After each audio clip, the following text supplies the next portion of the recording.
এই ভর্তার রেসিপিটা দেওয়ার জন্য সবাই আমাকে পাগল করে ফেলছে। তো আজকে তোমাদেরকে দেখাবো এই মজাদার ভর্তা, যেটা একটা ভর্তা বানালে তোমাদের পাতিলের ভাত সব খালি হয়ে যাবে। হ্যালো, আসসালামু আলাইকুম, this is Miran, welcome back to my channel. এই ভর্তাটা বানানোর জন্য আমি এখানে 3 রকমের ভেজিটেবলস নিয়েছি। এটা হচ্ছে বেগুন, টমেটো আর আলু। তিনটাই আমি হলুদ, মরিচ আর লবণ দিয়ে সুন্দর করে তেলে ভেজে নিয়েছি। ভেজে নেওয়ার পর এখন আমি এখানে পেঁয়াজ, তারপর শুকনো মরিচ, ধনিয়া পাতা সব কিছু লবণ দিয়ে ভালো করে একদম চটকে নিচ্ছি। তারপর ভালো করে মাখা হওয়ার পর এখন আমি অল্প একটু সরিষার তেল দিয়েছি, যেহেতু বাকি ইনগ্রিডিয়েন্টস গুলো আমি সবই তেলে ভাজছি আর কি। আর আমি কিন্তু এগুলো সব সরিষার তেলে ভাজছি, এই জন্য আর কি ফ্লেভারটা ভালো আসে। সয়াবিন তেলে ভাজলে না অত মজা লাগবে না। এই তো রেডি হয়ে গেল মজাদার ভর্তা। এই একটা ভর্তা দিয়ে কিন্তু তোমরা পেট ভরে ভাত খেতে পারবা। তো এখন আমি আরেকটা ভর্তা দেখাবো। এটা হচ্ছে ডাল আর কাঁচা কলা। আমার ফ্রিজে একটা কাঁচা কলা ছিল, তো আমি ডালের সাথে কাঁচা কলাটা সিদ্ধ করে নিছি যেন অনেক আঠালো হয়। আমি ফ্রিজে অবশিষ্ট সবজি থাকলে কখনোই ফেলি না, সেটা দিয়ে কিছু না কিছু রেডি করে ফেলি। এই তো দেখো আমি ডালের সাথে মানে মসুর ডালের সাথে কাঁচা কলাটা সেদ্ধ দিয়ে নিয়েছি সুন্দর করে। এই তো এখন বানিয়ে ফেললাম মজাদার ভর্তা।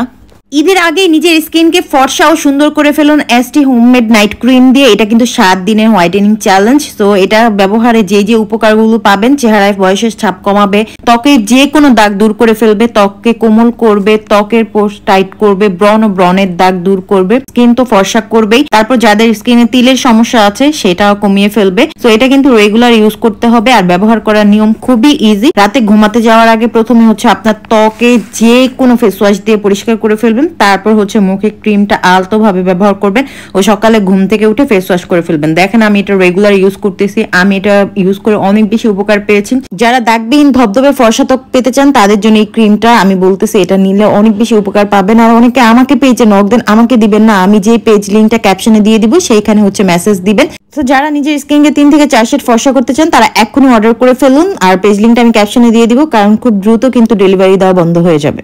এখন ভর্তা বানানো শেষ, আমি ঝটপট খেয়ে দিব। আমি তো নাগামরিচ লাভার, সবাই জানো। তো বোমাই মরিচ ফ্রিজে থাকলে ওইটা আমি নিব আর খাবো। তো ভর্তাটার কালার দেখো কি সুন্দর হয়েছে, মাশাআল্লাহ। আর এটা খেতে এত বেশি মজার, মানে হালকা একটু টক, তারপর একটু আঠালো টাইপের থাকে। আমার কাছে অনেক ভালো লাগে এই ভর্তাটা। এই তিনটা মিক্স করে খেলে অনেক মজা লাগে। আর আমার তো এই নাগামরিচ দিয়ে এই ফ্লেভার আরো বেশি জমতেছে আর কি। তোমরা অনেকে বলাবো তুমি কিভাবে এত ঝাল খাও, আমার তো অনেক ভালো লাগে ঝাল খেতে। আরেকটা মজার ব্যাপার আমাকে দেখে দেখে অনেকে এখন ঝাল খাওয়া শিখে গেছে। বলে আপু এখন আমি ভাত খেতে গেলে বোম্বাই মরিচ ছাড়া খেতে পারি না। তারপর এটা ছিল পরের দিন, ওই দিন আমি শপিং এ গিয়েছিলাম। এখানে যাওয়ার পরও আপুরা সবাই আমাকে বলতেছে, মীরা আপু না, আমি মাস্ক পরা থাকলে সবাই চিনে যাও। আর সবার একটা কথাই, ঝালখোর আপু, তুমি কিভাবে এত মরিচ খাও, কিভাবে ঝাল খাও। তো যাই হোক, আমি জেন্টার পার্কে গিয়েছিলাম। ওদের 3 পিসের কালেকশন গুলো আমার কাছে ভালোই লাগতেছিল, মানে কালার গুলো অনেক সুন্দর। বিশেষ করে এই কুর্তিটা আমার ভালো লাগছে। এটা একদম পাঞ্জাবির মতো দেখা গেছে, বাট এটা স্লিভসটা আমার বেশি সুন্দর লাগছে। দেখো কি সুন্দর। এটার সাথে যদি তোমরা হোয়াইট প্যান্ট দিয়ে পরো অনেক জোস লাগবে, অথবা ওদের এখানেও ম্যাচিং করা প্যান্ট ছিল, ওইগুলো নিয়েও পড়তে পারো। রেগুলার ওয়ারের জন্য আমার কাছে এই কুর্তিটা ভালো লাগছে। এটা প্রাইস 2500 সামথিং আর কি, 3000-এর ভিতরে ভ্যাট প্লাস ছিল। আর জেন্টাল পার্কের কালেকশন দেখলাম ভালোই আসছে। তো এখন ওইখান থেকে আমি বের হয়ে যাব। আর এখানে অনেক আপুদের সাথে দেখা হয়ে গেছে, আমার খুবই ভালো লাগছে। তারপর এখানে যে দেখলাম যেহেতু ইফতারির সময় একটু তো ইফতারি করতেই হবে। এখানে বিশাল রকমের খাবারের পসরা সাজিয়ে দিছে, তো যেগুলো দেখে তো মানে মাথা নষ্ট হয়ে যাবে। আর তখন তোমরা দামাদামিও করতে পারবে না, কোনো অপশনই নাই। সবাই রোজাদার, সবাই খাবে আর কি। তো আমি চেষ্টা করি ইফতারের সময় মানে ওইখানে বসে না খাওয়ার। আমি সবসময় যদি ইফতারের সময় শপিং এ যাই, আমি কিছু না কিছু একটা জুস কিনে খেয়ে ফেলি। পরে একটু মানে যখন কমে আর কি ভিড়টা, তখন আমি খাওয়া দাওয়া করি।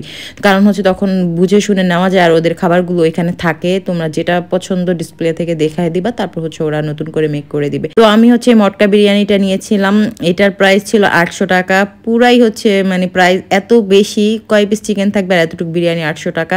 আর রায়তার অবস্থা দেখো, একদম পাতলা লেকলেকা এরকম রায়তা কেউ দেয়। তারপরও আমার মানে প্রাইসটা একটু কম হলে আমার কাছে ভালো লাগতো। বিরিয়ানির টেস্ট মোটামুটি ভালোই ছিল, এটা আমি মিথ্যা বলবো না। বাট খাবারের প্রাইস অনেক বেশি। তারপর খাবার খাওয়ার পর এই পাশের স্টলটাতে দেখলাম একটা ডাবের পুডিং আমার ভালোই লাগে। তো এটার প্রাইস ছিল 150 টাকা। প্রাইসটা একটু বেশি হলো, এটা আমার কাছে অনেক মজা লাগছে। আর কোয়ান্টিটিও ভালো ছিল। তো এই ছিল আমার আজকের ভিডিও। Thanks for watching.